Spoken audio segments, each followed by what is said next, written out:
여러분 안녕하세요. 저는 베들레헴 교구와 그리고 세계 선교부를 맡고 있는 정우식 목사라고 합니다. 저희가 교구 부목사님들이 구인강고라는 이름으로 지금 2달씩 강의를 준비하고 있는데요.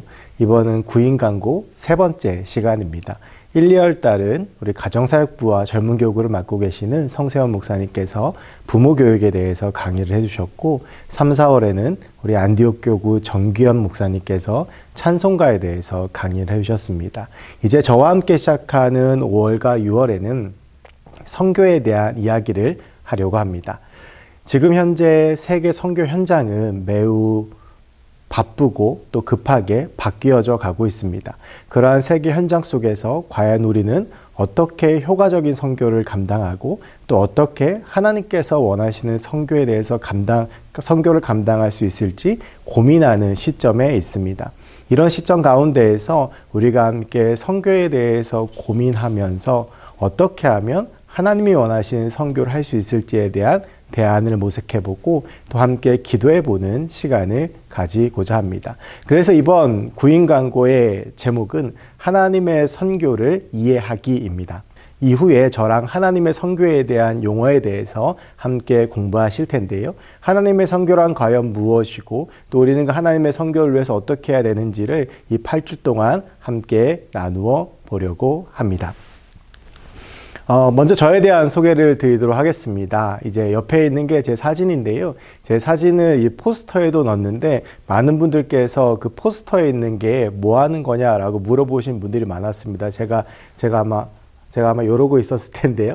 그게 전에 청년부 사역할 때 그 설교하던 장면입니다. 그래서 여기 쓰여진 이 사진도 그때와 같은 사진인데요. 제가 청년들 대상으로 설교하던 그 사진을 한번 포스터와 제 소개 사진에 넣어 보았습니다.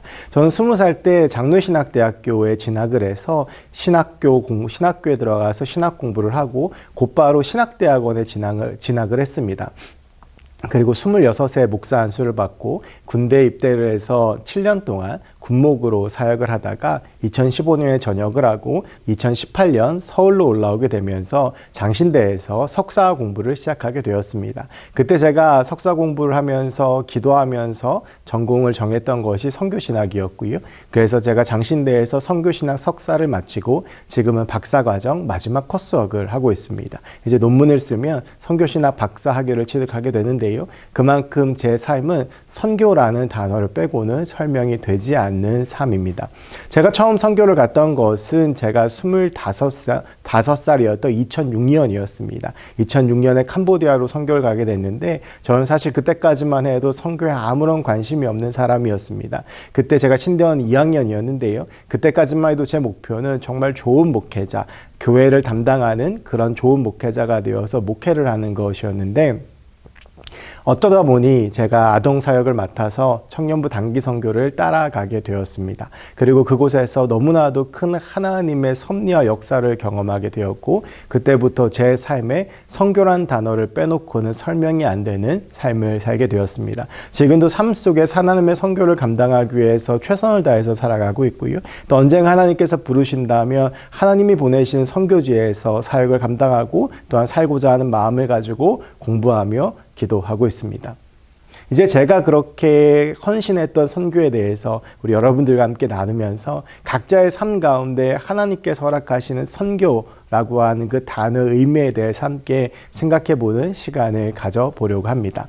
이제는 앞으로 이어질 8주 동안의 과정에 대해서 잠시 설명을 드리도록 하겠습니다. 먼저 오늘은 저와 함께 변화하는 세계 선교 현장은 과연 어떤 것인지, 지금 세계가 빠르게 변하고 있고 그에 따라서 선교 현장도 바뀌어가고 있는데 과연 어떻게 변화되어지고 있고 선교제의 상황은 어떠한지에 대해서 알아보는 시간을 가지겠고요. 그리고 다음 주와 그 다음 주에는 구약 성경과 신약 성경에 나오는 선교에 대한 이야기들을 좀 나누어 보려고 합니다. 우리는 무엇보다 우리의 텍스트인 성경에 나오는 것들이 굉장히 중요할 텐데요. 과연 성경에서는 선교를 어떻게 이야기하고 있는지, 특별히 우리가 선교 그러면 주로 신약 성경 그리고 사도행전을 떠올리는데 사실은 구약 성경에도 구약 성경에도 그에 못지않게 선교에 대한 이야기가 참 많이 녹아져 있습니다. 그래서 구약 성경에선 선교에 대해서 어떻게 이야기를 하고 있는지, 그리고 신약 성경에선 하나님의 선교에 대해서 어떻게 이야기하고 있는지 2주 동안 알아보게 되겠고요. 그리고 네 번째 시간에는 타문화권 선교 이해에 대해서 함께 나누려고 하는데요.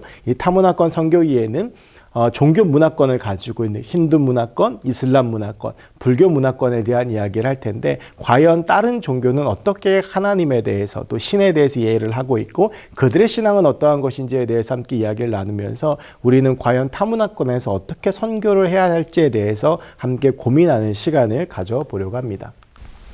다섯 번째 시간은 우리 선교의 역사에 대해서 함께 나눌 때, 먼저는 세계 선교. 세계 선교는 1793년 윌리엄 캐리로부터 시작된다라고 흔히들 이야기를 하는데요. 개신교 세계 선교의 역사에 대해서 이야기를 하고, 그리고 1907년부터 시작됐던 한국 선교의 역사에 대해서 5주차와 6주차에 함께 나누어 보려고 합니다. 그리고 일곱 번째 시간에는 다문화 사회 이해와 선교에 대해서 이야기를 나눌 텐데요. 지금 우리가 살고 있는 이 시대는 다문화 사회입니다. 작년에 한국에서 태어난 신생아의 수가 26만 명이었습니다. 그런데 작년에 한국에 살았던 등록된 이주민의 숫자가 260만 명이었습니다. 거의 10배 가까운 숫자로 이주민의 숫자가 많은데요. 이런 사회 속에서 우리는 과연 어떻게 다문화 사회 속에서 선교를 할지, 그리고 우리는 그들에서 어떻게 이해할지에 대한 이야기들을 7주차 때 나누려고 하고요.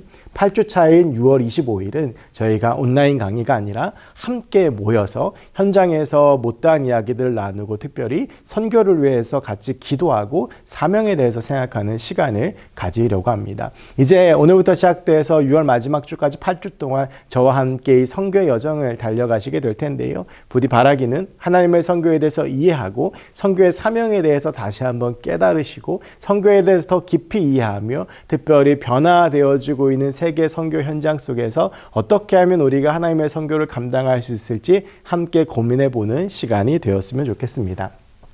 이제는 변화하는 세계 선교 현장에 대한 이야기들을 저와 여러분들이 함께 나누어 보려고 합니다. 먼저 이 변화하는 세계 정세에 대한 이야기들을 좀 나누겠습니다. 첫 번째로 지금 이 시대를 우리가 흔히 포스트 모더니즘 사회라고 이야기합니다. 이 포스트 모더니즘에 대해서 설명할 수 있는 것이 두 가지가 있는데요. 하나는 탈가치화이고 하나는 탈권위화입니다. 즉 포스트 모더니즘 사회란 가치와 권위가 상실되는 사회라고 할 수가 있습니다.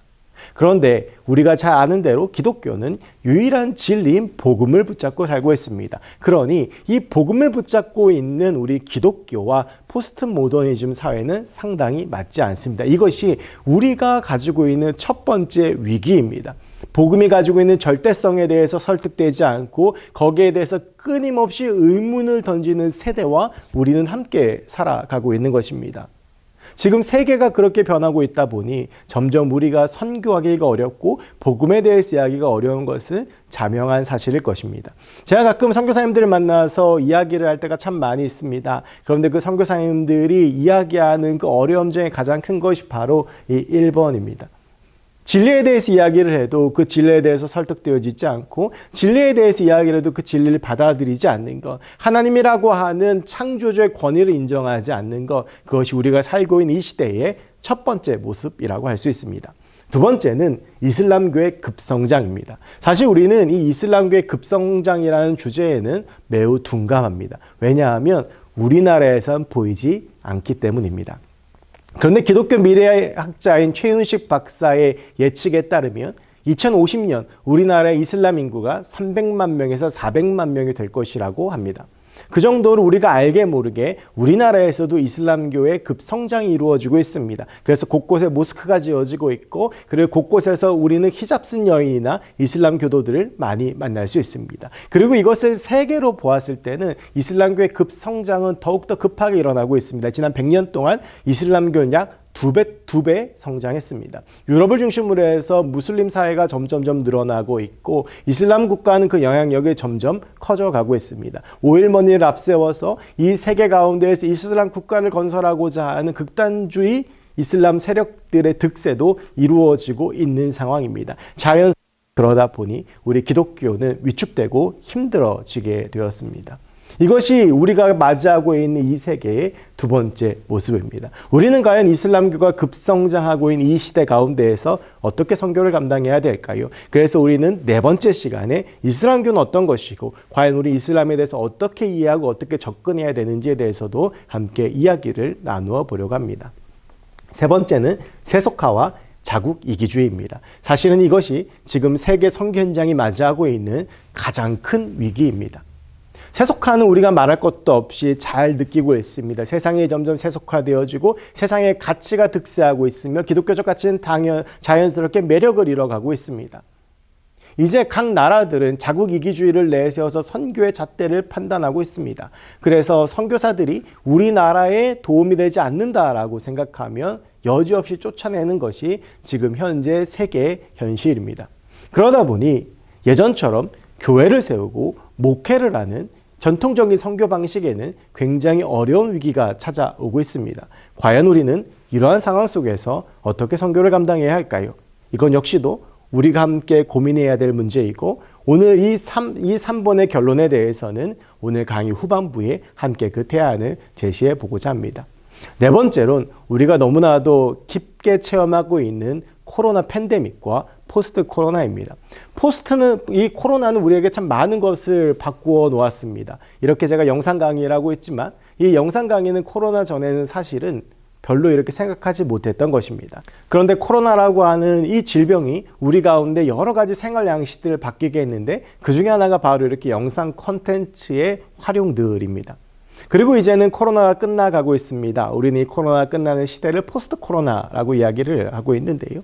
이 포스트 코로나는 분명히 그 전과는 다른 가치관과 모습을 가지고 있을 것이고 이것은 우리나라뿐만이 아니라 전 세계적으로도 그럴 것입니다.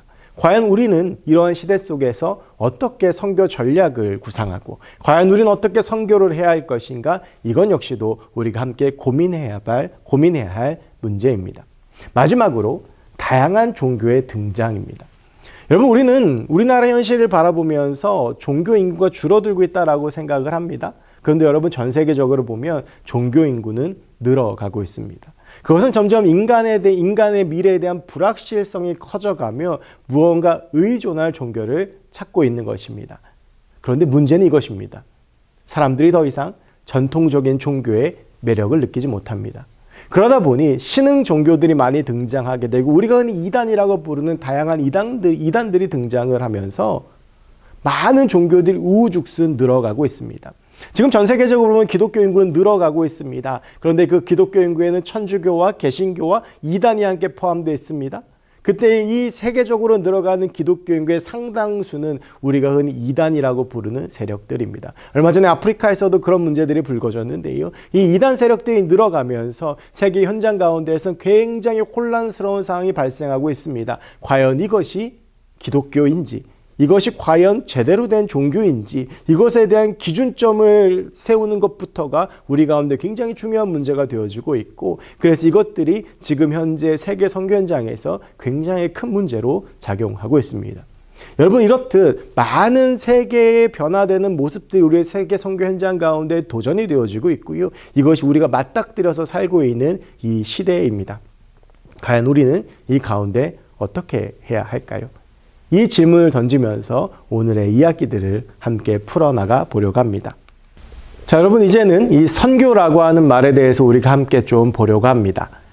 여러분 선교는 무엇이라고 생각하십니까? 이 시간 잠깐 선교란 무엇인지 함께 고민해 봤으면 좋겠습니다. 개인적으로 이게 선교다라고 생각하시는 것이 있다면 어떤 것인지 마음속으로 한번 잠시 생각해 보는 시간을 가지도록 하겠습니다.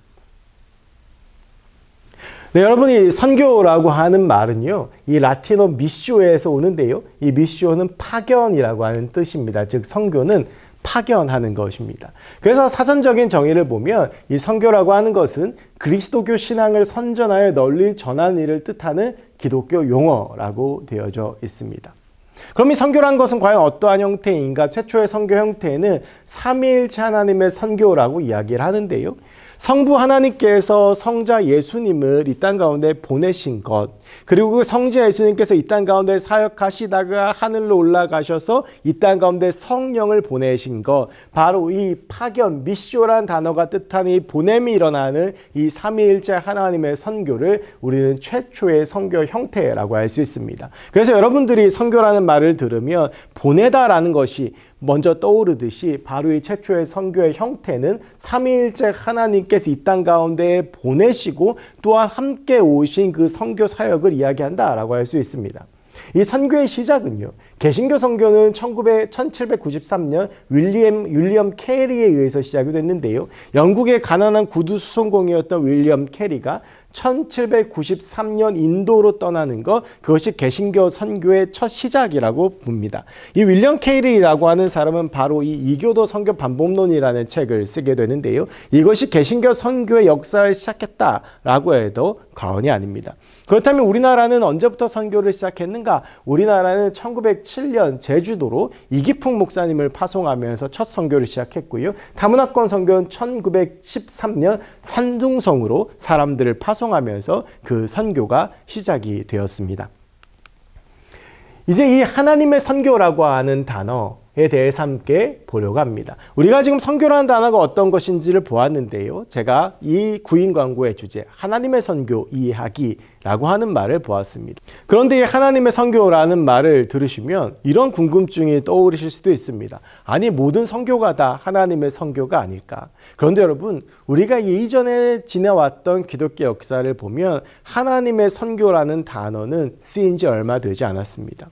하나님의 선교보다는 교회의 선교였고, 교회의 선교보다는 특정한 유능한 한 사람에 의해서 이루어졌던 선교의 역사가 굉장히 많이 있었습니다. 이 대한민국 선교에도요, 우리 한국 선교에도 하나님의 선교라는 개념보다 교회가 선교를 하는 것이라는 개념이 매우 강했습니다. 이제는 그렇다면 하나님의 선교는 무엇인지에 대해서 함께 좀 보려고 하는데요. 하나님의 선교는 선교의 주도권이 삼위일체 하나님께 있다라고 하는 것입니다. 즉 선교가 어떠한 특정한 선교 단체나 교회에 있는 것이 아니라, 그래서 교회가 선교의 주도권을 가지고 선교를 핸들링하는 것이 아니라 교회도 하나님의 선교의 도구이며 우리 인간도 하나님의 선교의 도구이며, 그래서 우리 모두가 다 하나님의 선교를 해서 지음받고 쓰임받고 이 세상에 보내심을 받은 하나님의 선교사라고 인식하는 것, 바로 그것이 하나님의 선교라고 할 수 있습니다.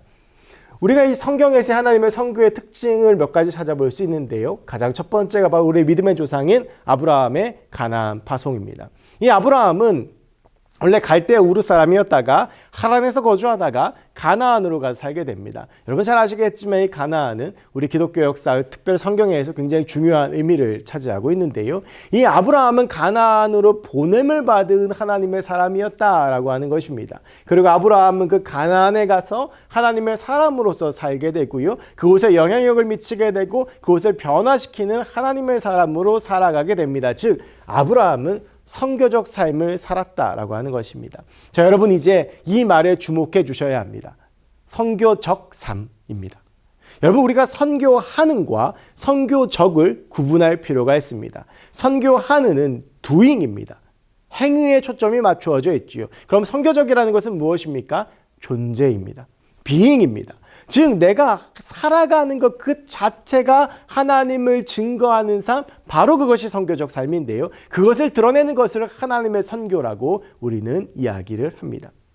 두 번째 하나님의 선교의 유형은 요나가 니느웨로 파송된 것인데요. 이 요나 같은 경우에 우리가 잘 알죠. 니느웨로 가다가 니느웨로 하나님께서 가라고 하신 니느웨로 가지 않고 다시스로 가다가 바다에 빠져서 큰 물고기에 잡혀 먹게 됩니다. 그러다 그곳에서 회개하고 다시 니느웨로 가게 됐는데요. 사실은 이 요나는요, 니느웨로 별로 가고 싶지 않았습니다.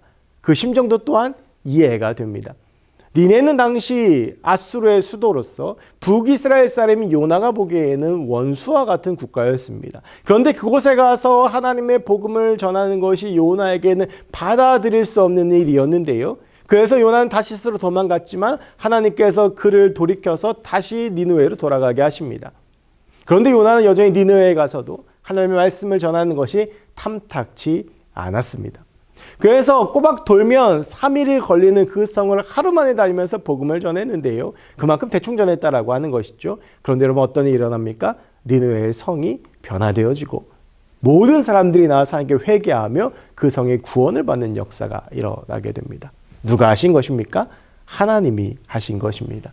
하나님께서는 요나라고 하는 도구를 쓰셔서 하나님의 선교에 이루어 주신 것인데요. 우리는 바로 이 사실을 깨달아야 합니다. 우리는 하나님께 쓰임받는 선교의 도구라고 하는 것입니다.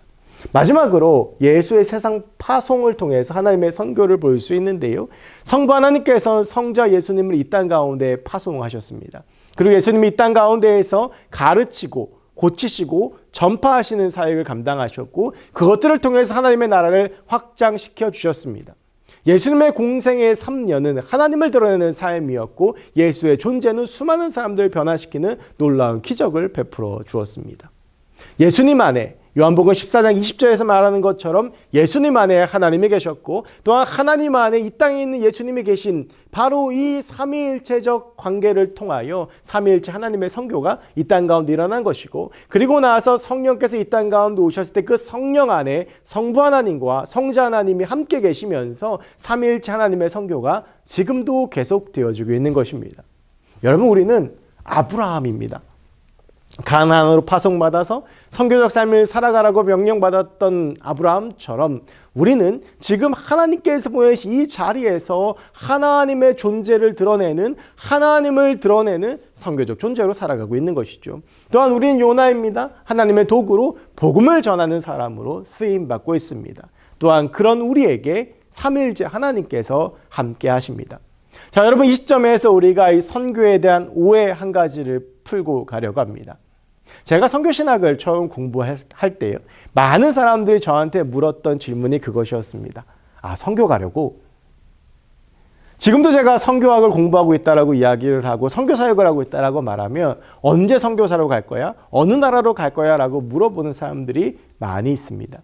여러분 그런데 하나님의 선교는요. 해외 선교만을 의미하지 않습니다. 이제 이 오해들을 저하고 같이 함께 풀어갈 텐데요. 물론 이 선교의 가장 많은 캐파를 차지하고 있는 것이 해외 선교일 것입니다. 그러나 요나가 니느웨 가운데에서 가서 했던 것이 해외 선교라고 한다면 아브라함처럼 하나님께서 보내신 삶의 자리에서 하나님의 존재로 살아가는 것 역시도 하나님의 선교라고 하는 것입니다. 즉 여러분들이 살아가고 있는 삶의 자리에서 여러분이 하나님을 드러내면서 선교적인 삶을 살아가고 있다면 여러분도 하나님의 선교를 위해서 쓰임받고 있는 사람이다라고 하는 것이죠. 그래서 여러분 우리가 이 선교에 대해서 이 오해를 수정해야 됩니다. 선교는 반드시 해외에 나가서 하는 것이 아닙니다. 하나님께서 여러분을 선교사로 부르신다고 했을 때 여러분 하나님께서 선교사를 부르시는 그 자리가 반드시 해외를 의미하는 것은 아닙니다. 여러분의 삶의 자리, 그것이 여러분의 가정이 될 수도 있고요. 그리고 여러분들의 교회가 될 수도 있고 여러분들이 살아가고 있는 직장과 학교와 여러분의 삶의 그 어떤 자리가 될 수도 있는 것입니다. 그리고 또한 우리는 그렇게 하나님께 부름받은 사람으로서 선교적인 삶을 살아갈 때 우리를 통해 하나님의 역사가 시작되어지는 것이죠. 그리고 그러한 하나님의 선교가 어떻게 보면 가장 결정체로 작용하는 것이 해외 선교라고 할 수 있습니다. 지금도 복음이 전해져 있지 않는 땅, 하나님은 그곳에 하나님의 사람들을 보내셔서 하나님의 사람으로 살아가게 하면서 그 땅을 변화시키는 하나님의 일들을 지금도 하고 계신다라고 하는 것입니다. 이 하나님의 선교 개념과 교회 역할에 대해서 볼 때 저는 가장 모범적으로 보이는 교회가 사도행전 13장에 나오는 안디옥 교회라고 생각합니다. 이 안디옥 교회는요, 사도행전 11장에 나오는 것처럼 최초로 그리스도인이라고 불림받았던 교회입니다. 사람들이 보기에 저 사람들은 예수를 닮은 사람이라고 인정할 정도로 선교적인 삶을 살았다고 하는 것이죠. 하나님을 드러내는 삶을 살았던 것입니다. 사실 이 안디옥 교회의 선교적인 모습은 사도행전 13장 1절에서 아주 잘 드러나고 있습니다. 사도행전 13장 1절을 제가 읽어드리면 안디옥 교회의 선지자들과 교사들이 있으니 곧 바나바와 니게르라는 시므온과 구레네 사람 루기오와 분본왕 헤롯의 젖동생 마나엔과 및 사울이라 라고 되어져 있습니다. 자, 여러분 우리가 여기서 주목해보고 싶은 것은 이것입니다. 안디옥 교회에서 5명의 지도자를 세우는데요. 그 중에 가장 뒤에 나오는 바나바와 사울은, 바나바는 예루살렘 교회에서 파송한 공식적인 지도자였고 사울은 바나바가 데리고 온 지도자였습니다. 그리고 그 교회 공동체에서 3명을 세우게 됐는데요. 이 3명의 면면을 보면 이렇습니다. 니게르라는 시므온, 구레네 사람 루기오, 분보나 헤롯의 젖동생 마나인입니다. 먼저 이 니게르라고 하는 이 헬라어는 나중에 니그로가 되는데요. 즉 흑인이라고 하는 뜻입니다. 여기에 나오는 시므온이 흑인이었다라고 하는 것인데, 여러분 지금도 흑인이 지도자가 된다라고 하는 것은 매우 어려운 일인데요. 2000년 안디옥 교회는 흑인을 지도자로 세웠다라고 하는 것입니다. 구레네 사람 루기오는 아프리카 사람입니다. 아프리카 사람을 다문화적인 사람을 세웠다라고 하는 것이고요. 분보낭 헤롯의 젖동생 마나에는 귀족입니다. 이 안디옥 교회의 지도자의 분포를 보면 신분 그리고 나라 이런 것들을 초월해서 하나님의 사람들을 세웠다라는 것을 알 수 있는데요. 이것을 통해서 봤을 때 안디옥 교회는 선교적 공동체라는 것을 알 수 있습니다. 흑인도 품고 다른 나라 민족들도 품고 주 안에서 하나 되는, 그리고 흑인 노예와 귀족이 하나 되는 그 모습을 드러내는 안디옥 교회가 하나님의 선교를 감당했던 교회라고 할 수 있고요. 그렇기 때문에 그 안디옥 교회는 교회 담임 목사였던 바나바와 사울을 선교사로 파송할 수 있었던 것입니다. 이 안디옥 교회의 모습을 통해서 하나님의 선교가 어떤 것인지 우리는 알 수 있습니다. 여러분, 그래서 결론적으로요, 하나님의 선교 개념으로 우리는 우리의 삶의 자리와 선교 현장을 이해해야 합니다. 우리 안양제일교회에서 파송한 많은 그 파송 선교지를 바라볼 때 우리는 이 하나님의 선교의 관점에서 바라보아야 할 필요가 있고요. 또한 나의 삶의 자리를 바라볼 때에 바로 이 하나님의 선교의 관점에서 이 삶의 현장을 해석할 필요가 있습니다. 하나님의 선교의 관점이란 이것입니다. 과연 하나님이 그 삶과 사역의 주도권을 가지고 계시는가? 과연 그 존재가 하나님을 드러내고 있는가? 그래서 과연 그 존재가 하나님을 드러냄을 통하여 선교적인 열매가 있는가? 우리는 그렇게 이 세계 선교 현장과 나의 삶의 자리와 우리의 사역의 자리를 돌아볼 필요가 있습니다. 데이비드 부시라고 하는 남아공의 유명한 선교 신학자가 변화하는 세계 선교라고 하는 책을 썼습니다. 이것은 세계 선교의 고전이면서 굉장히 선교 역사에서 중요한 책인데요. 여기에는 변화하는 세계 선교의 방향에 대해서 13가지가 기록되어져 있습니다. 이 시간에 13가지를 다 볼 수 없어서 제가 몇 가지, 그 중에 중요한 4가지만 정리를 해보았습니다. 먼저는요, 다른 사람들과 함께하는 교회로서의 선교입니다. 이 주제를 요약할 수 있는 단어가 바로 환대입니다. 여러분, 우리 주변에 많은 사람들이 있는데요. 교회는 그 지역사회와 사람들과 우리가 서 있는 이 자리에 부름받은 하나님의 사람들이다라고 하는 것입니다. 여러분, 혹시 선교적 교회라는 말을 많이 들어보셨나요? 요즘 참 많이 쓰는 말입니다. 이 선교적 교회라는 말을 가장 먼저 쓴 사람은 레슬리 유비긴이라고 하는 영국 사람입니다. 이 사람은 인도에서 30년 동안 선교사역을 감당했는데요. 선교사역을 마치고 본국이었던 영국으로 돌아가게 됩니다. 여러분, 영국은요, 기독교 국가입니다. 그런데 본인의 고국으로 돌아간 레슬리 유비긴이 세속화된 영국 사회와 복음을 잃어버린 영국 사회를 보면서 깨닫게 된 것이 있었습니다. 바로 이곳이 선교지다라고 하는 것입니다. 내가 인도에 있는 동안 그 인도가 선교지인 줄 알았는데 기독교 국가인 영국으로 돌아본 이곳이 선교지라고 하는 것을 레슬리 유비긴이 깨닫게 된 것이죠. 그래서 하나님께서 이 선교지인 이 땅에 보내신 선교사가 있는데 그것이 바로 교회이다 라고 깨닫게 됐고요. 그래서 이른바 미셔널 처치라고 하는 선교적 교회가 탄생하게 됩니다. 여러분, 우리 교회들은요, 다른 사람들과 함께하는 교회로서 부름을 받고 또한 보내심을 받은 교회입니다. 그래서 우리는 지역사회를 섬겨야 하고요. 또한 우리가 있는 이곳을 섬겨야 하고요. 이 교회 공동체는 열려있는 공동체가 되어야 되고 누구나 와서 이곳 하나님 앞에서 울고 하나님의 복음을 듣고 하나님 앞에 나올 수 있는 공동체가 되어져야 한다라고 하는 것이죠. 어느 교회처럼요? 안디옥 교회처럼 말입니다. 안디옥 교회는 흑인에게도 열려 있었고 귀족에게도 열려 있었고 그리고 그 당시에 주요 계층이었던 헬라인뿐만 아니라 이방인들과 심지어는 아프리카 사람들에게도 열려 있던 공동체였다라고 하는 것입니다. 저는 우리 안양제일교회가 그리고 또한 우리가 섬기고 우리가 사역하는 교회가 특별히 우리의 선교 현장이 다른 사람들과 함께하는 교회로서의 선교를 감당하는 그 하나님의 선교를 감당하는 곳이 되었으면 좋겠습니다. 두 번째는 바로 이 상황하인데요. 여러분, 우리가 영어를 잘하면 좋겠지만 누구나 다 영어를 잘하지 못합니다. 영어로 된 좋은 책이 있습니다. 근데 내가 영어를 잘 모르면 우리는 그 영어가 잘 번역된 역본을 찾아서 읽습니다. 여러분, 이것은 복음의 경우에도 마찬가지입니다. 복음이라고 하는 변하지 않는 진리가 있지만 우리가 살아가고 있는 이 문화와 우리가 살아가고 있는 삶의 현장 가운데서 그 복음이 번역되어서 해석되어질 필요가 있습니다. 복음은 다양한 상황 속으로 들어가게 됩니다. 그 다양한 상황 속에서 과연 그 복음이 어떻게 그 사람들에게 설득될 것인가, 바로 그것이 우리의 과제인 것이죠. 여러분, 이런 좋은 상황의 모델로서 우리 가운데 자리 잡고 있는 것이 하나 있습니다. 바로 그것이 추도 예배입니다. 초기 내한 선교사들이 굉장히 고민했던 문제가 바로 이 제사 문제인데요. 유교사였던 한국 사회에서의 제사는 굉장히 중요한 것이었고 이 제사 문제 때문에 복음을 받아들이지 않는 많은 사람들이 있었습니다. 그래서 고민하고 기도하며 하나님께 지혜를 구하면서 초기 교회가 만들어낸 것이 추도 예배입니다.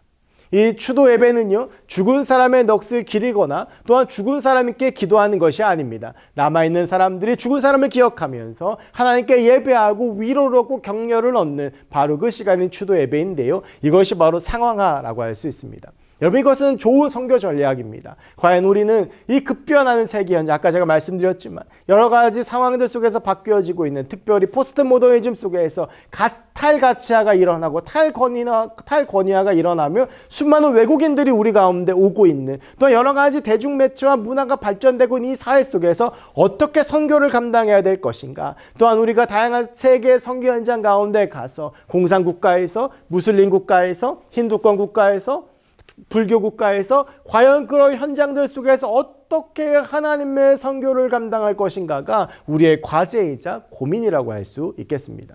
지금도 많은 선교사님들이 바로 이 상황을 위해서 기도하고 계십니다.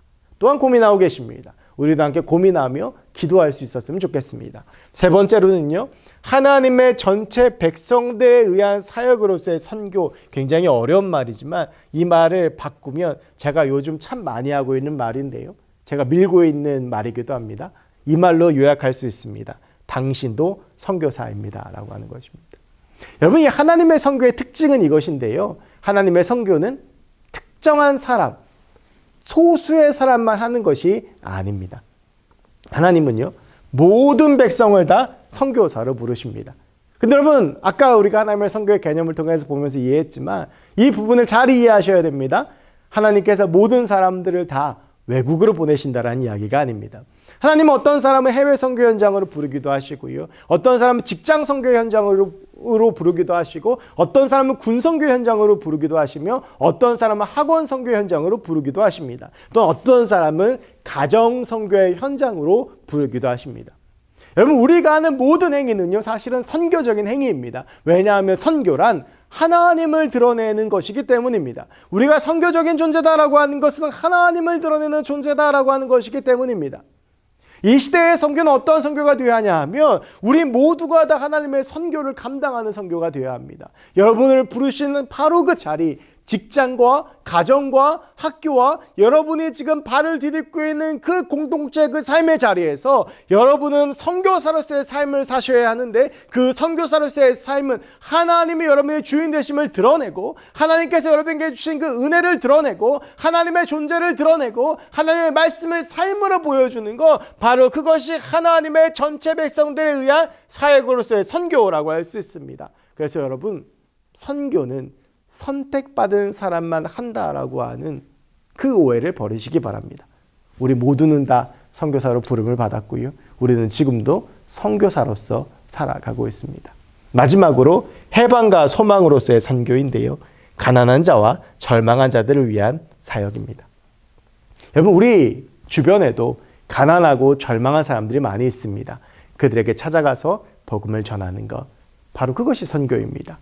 우리가 해외 단기 선교를 나간 이유는 바로 이것 때문입니다. 우리가 해외 단기 선교를 나간 현장 중에 80% 이상은요, 우리보다 경제적인 수준이 떨어지는 곳, 그래서 빈민가들, 가난한 자들이 있는 곳으로 가서 그곳에 그들의 삶의 필요를 채워주면서 그 속에서 어떤 진정한 생명 대신 예수를 전해주는 것이 바로 이 해방과 소망으로서의 선교이고, 오늘 우리의 단기 선교 사역이라고 볼 수 있습니다. 그래서 여러분, 제가 여러분이 있는 곳에서 하나님을 드러내는 것이 하나님의 선교입니다, 꼭 굳이 해외 선교 현장만 가는 것이 하나님의 선교가 아닙니다 라고 말씀드렸지만, 그럼에도 여전히 우리는요, 가난한 자들과 절망한 자들을 위하여, 특별히 경제적으로 어렵고 형편이 어렵고 힘든 세상으로 나아가서 하나님의 복음을 전하고 그들을 살리기 위한 사역을 계속 감당해야 합니다. 이것이 우리 안양제일교회가 계속 단기 선교 사역을 감당해야 되는 이유이고, 이 사역이 점점 커져가야 되는 이유이고, 이 사역을 통해서 우리가 가난한 자들 또한 절망한 자들을 만나 희망이신 복음, 희망이신 예수를 전하고 그 가운데 복음을 전하고 그들의 육신을 살리는 일을 감당해야 하는 이유입니다. 여러분, 이 말들을 잘 기억하시기 바랍니다. 우리는 환대하는 공동체로서 자리매김해야 하고요. 어떻게 하면 복음을 잘 번역해서 사람들에게 전할 수 있을지 고민하며 전략을 짜야 하고, 그리고 끊임없이 노력해야 하고요. 우리 모두가 하나님의 선교를 부름받은 선교사라는 정체성을 가지고 살아야 하며, 우리는 여전히 억눌리고 가난하고 절망한 자들을 위해 나아가 사역을 해야 하는 하나님의 선교사로서의 사명을 감당하는 사람들이라는 것입니다.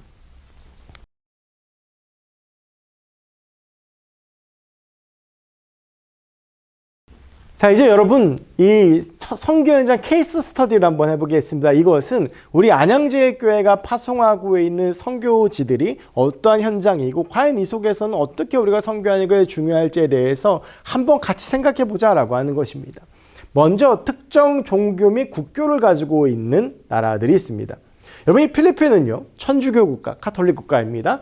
프랑스 역시 카톨릭 국가입니다. 카톨릭에는 개신교 비율이 채 3%가 되지 않습니다. 프랑스에는 개신교 비율이 채 3%도 되지 않습니다. 여러분, 이렇게 특정 종교를 가지고 있는 곳은요, 그것이 단순히 종교뿐만 아니라 그것이 그들의 삶의 전반을 자리 잡고 있는, 삶의 전반을 지배하고 있는 문화이자 삶의 전통이 되었을 확률이 굉장히 높습니다. 힌두권은 네팔이 있고요. 이슬람교는 요르단과 말레이시아가 있고, 불교권은 태국이 있습니다. 태국은 우리 교회에서 파송하고 협력하는 곳은 없지만, 불교권은 어떤 국가가 있을까 했을 때 태국을 한번 놓아보았는데요. 제가 캄보디아 가서 사역을 할 때요. 이 캄보디아는 조금 이따가 다시 설명을 드리겠습니다. 캄보디아나 태국 가서 사역을 할 때 열심히 복음을 전하고 나서, 그리고 나서 같이 활동도 할 땐 잘하다가 마지막에 회심을 요구하면 그 회심을 거부하는 사람들이 굉장히 많이 있습니다. 왜 그렇습니까? 그들에게 있어서 종교를 바꾼다라고 하는 것은 그들이 살고 있는 가정 및 그들의 지역 공동체로서의 이탈을 의미하기 때문입니다. 인도에서는요, 지금도 공동 우물을 쓰는 곳이 많은데 힌두교가 아니면 그 우물을 쓰지 못합니다. 화장실을 쓰지 못합니다. 여러분, 그러니 이들이 복음을 받아들이는 것이 얼마나 힘들겠습니까? 그래서 여러분, 우리가 이 특정 종교 및 국교를 가지고 이 국가들을 볼 때, 이 국가들에 대한 선교 사업이나 또한 선교의 열매를 볼 때 단순히 숫자적으로 그것을 해석하고자 하는 것을 지향해야 합니다. 어쩌면 이곳에서 한 영혼을 구하는 것은요, 다른 곳에서 100영혼을 구하는 것보다 어려운 일일지 모릅니다. 그들이 어렸을 때부터 붙잡고 살아온 마음속에 인이 박힌 그 종교를 버리고 복음을 받아들인다라고 하는 것은 정말 놀라운 기적이 아닐 수 없습니다. 여러분, 그래서 이 국가들을 위해서 기도해 주셔야 합니다. 특별히 국가들에서 일하는 선교사님들은요, 굉장히 절망하고 낭망할 확률이 많습니다. 열심히 복음을 전하지만 결정적인 순간에 복음을 받아들이지 않고 회심하지 않는 모습들을 보면서 지치실 확률이 높은데요. 그래서 선교사님들을 위해서 기도해 주셔야 하고, 이 국가들이 변화되어지도록 기도하며, 또한 이 국가들의 종교에 대해서 우리가 이해하고 이 선교 사역을 감당할 필요가 있습니다. 두 번째는 공산주의 국가입니다. 베트남과 중국입니다. 이른바 보안지역이라고 합니다. 저는 베트남 인솔교육자로서 베트남을 다녀왔는데요. 여러분, 베트남에서는 목사를 하지 못하고 선교사를 선교사라 하지 못합니다. 우리가 홍길동전에서 많이 봤던 이야기인데요. 그래서 여러분, 이 국가들은요, 언제 추방될지 모른다라고 하는 그런 불안감 속에서 사역을 하고 있습니다. 특히 중국 같은 경우에는요, 이제는 외국인들로 인한 선교 사역은 더 이상 어려운 시기가 되었습니다. 그러니까 우리는 이 국가들을 위해서 기도할 때에 이러한 위협 속에서 선교 사역하시는 선교사님들을 위해서 기도해야 할 것이고요. 그리고 이 국가들에게 정말 그 민족 지도자들, 민족 종교 지도자들이 일어나서 정말 그 국가를 종교적으로 변화시키기 위해서 함께 기도해야 할 것입니다. 남반구 국가, 여러분이 남반구라고 하는 것은 이 지구를 둘로 나누어서 북반구와 남반구라고 했을 때에 이 북반구에는 북미, 유럽과 같은 잘 사는 나라들이 있고요. 남반구에는 아프리카와 남미, 그리고 동남아시아 같은 경제적으로 어려운 국가들이 있습니다. 우리 안양제일교회에서는 우간다 선교를 하고 있습니다. 여러분, 우리는 남반구 국가를 위해서 사역할 때 어떻게 해야 할까요? 그들을 위해서 필요를 채워주고 가난하고 절망한 그들 가운데 소망을 주고 또한 그들이 그 가운데서 복음을 받아들일 수 있도록 기도하며 협력하는 사역을 계속 해나가야 할 것입니다.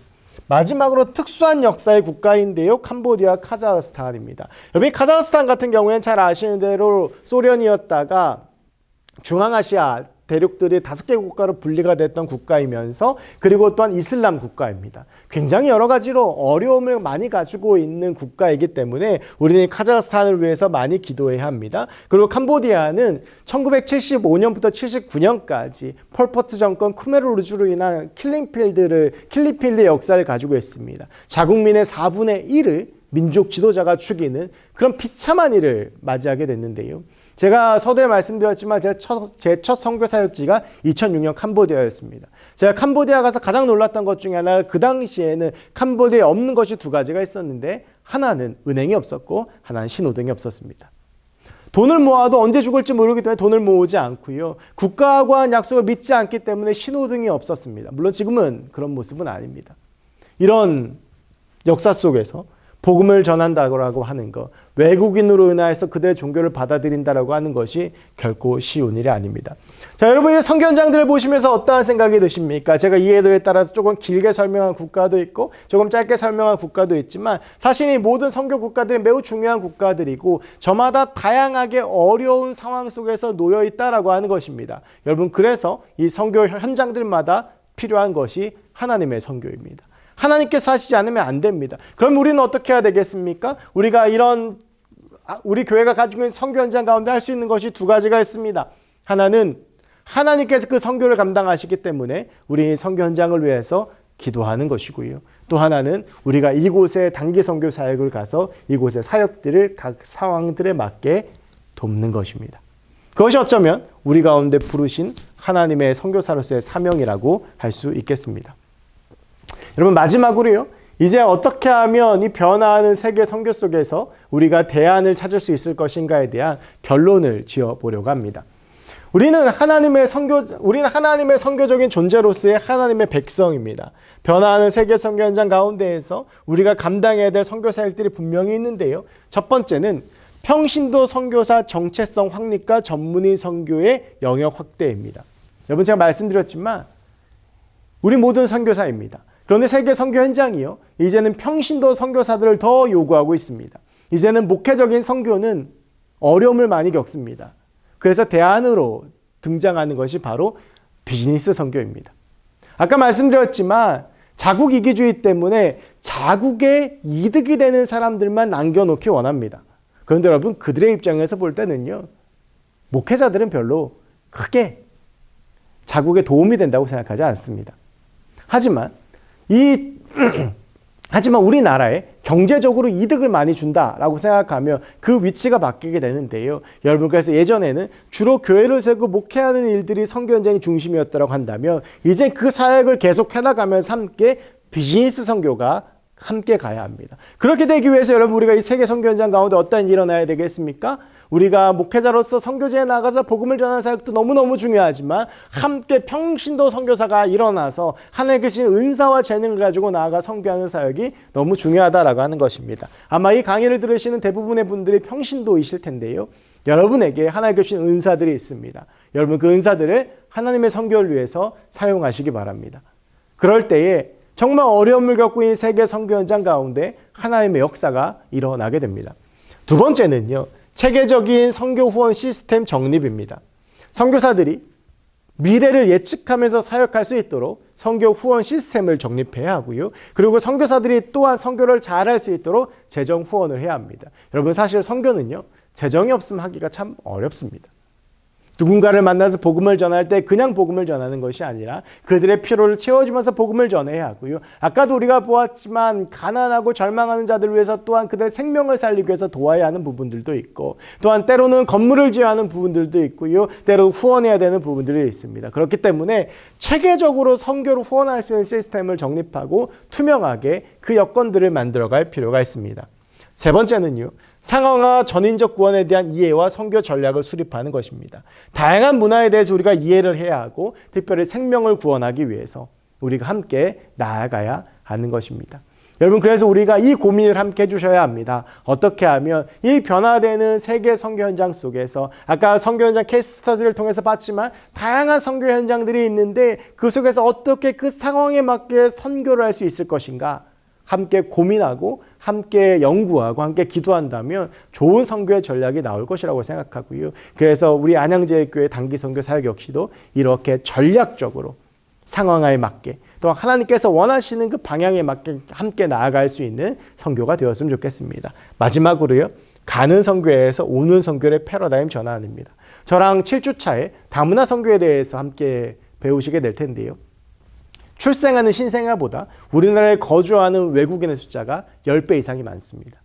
여러분, 지금 이 시대 속에서 과연 우리는 우리 사회 속으로 찾아오는 이방인들을 어떻게 대하고 이들을 어떻게 훈련시킬 것인가, 역파송이라고 하는 개념이 있습니다. 그들을 잘 훈련시켜서 그들의 나라로 선교사로 파송하는 것인데요. 여러분, 그것은요, 외국인이 가서 복음을 전하는 것보다 훨씬 더 폭발적인 힘을 가질 수 있습니다. 그래서 우리는 이 패러다임을 바꿔야 합니다. 우리가 가는 것도 중요하지만 오는 이들을 어떻게 우리가 맞이할 것인가. 우리 안양제일교회에도 영어 예배와 중국어 예배와 베트남 예배가 있습니다. 이런 측면으로 보았을 때 굉장히 중요한 예배들이라고 할 수 있습니다. 그들이 그 나라에 가서 민족 지도자가 되고 선교사가 되고 목회자가 되고 또한 복음을 전하는 하나님의 선교사가 될 수 있기 때문입니다. 여러분, 이러한 대안들을 볼 때에 제가 확신하고 또한 하고 싶은 말이 있습니다. 그것은 선교의 시대는 끝나지 않았다라고 하는 것입니다. 선교사 파송이 줄어들고 교회가 세력이 약해지고 교회 성장이 멈추면서 많은 사람들은 선교가 끝났다라고 생각합니다. 그러나 여러분, 선교는 결코 끝나지 않습니다. 왜냐하면 선교는 하나님이 하시는 하나님의 선교이기 때문입니다. 다만 우리의 역할만 달라질 뿐입니다. 우리가 이 변화하는 세계 선교 현장 속에서 우리의 역할을 잘 깨닫고 그 속에서 우리가 잘 해나간다면 하나님의 선교는 우리를 통해 엄청난 열매들을 맺어지게 될 줄로 믿습니다. 여러분, 이렇게 함께 하나님의 선교에 대한 기본 이해를 저와 함께 나누어 보았습니다. 저도 이제 처음으로 영상 강의를 해서 중간에 말도 많이 버벅대고 실수도 했지만 너그럽게 봐주시라고 생각합니다. 이제 앞으로 남은 시간들 동안 성경 속에서 나타나는 하나님의 선교와 그리고 다른 종교에 대한 이해와 그리고 타문화권에 대한 이야기들, 여러 가지 선교에 대한 이야기들을 함께 저와 함께 해나가게 되실 텐데요. 그 선교 현장들에 대한 이야기, 선교의 역사들에 대한 이야기, 선교에 대한 이야기들을 통해서 우리의 존재가 새로워지고 우리의 선교에 대한 인식이 새로워지고 특별히 우리가 하나님의 선교사로서 온전히 설 수 있는 그런 귀한 시간이 됐으면 좋겠습니다. 특별히 함께 이 시간, 이 강의에 참석해 주신 여러분들 정말 감사하고요. 특별히 하나님의 선교에 감당하기 원하시는 분들을 또 주변에 많이 권면하셔서 함께 이 강의를 함께 나아가면서 특별히 우리가 이 선교를 위해서 함께 기도할 수 있는 하나님의 사람들이 되었으면 좋겠습니다. 긴 시간 함께 해주셔서 감사드리고요. 제가 기도하고 오늘 첫 번째 강의를 마치도록 하겠습니다. 하나님, 우리 가운데 찾아오시고 또한 우리를 하나님의 사람으로 불러주셔서 참으로 감사합니다. 하나님, 우리가 하나님의 선교사임을 깨닫습니다. 우리가 하나님의 복음을 들고 하나님을 드러내며 살아가는 하나님의 선교사로서 살아갈 수 있도록 주님 도와주시고 우리를 통해 하나님의 역사가 이루어지고 우리를 통해 하나님의 선교사역이 이루어지는 놀라운 일들이 일어나게 하여 주시옵소서. 특별히 변화하는 세계 선교 현장 가운데에서 하나님의 선교를 감당하는 우리가 되게 하시고 그런 우리를 통하여 하나님의 놀라운 열매들이 맺어지는 귀한 역사 또한 일어나게 하여 주시옵소서. 함께 하실 주님을 찬양하며 함께 하실 주님을 기대하며 특별히 선교적인 삶으로 나아가는 나의 모습과 그 가운데 일하실 주님을 기대하며 이 모든 말씀 예수 그리스도의 이름으로 기도하옵나이다. 아멘. 여러분 감사합니다. 다음 주에도 뵙도록 하겠습니다.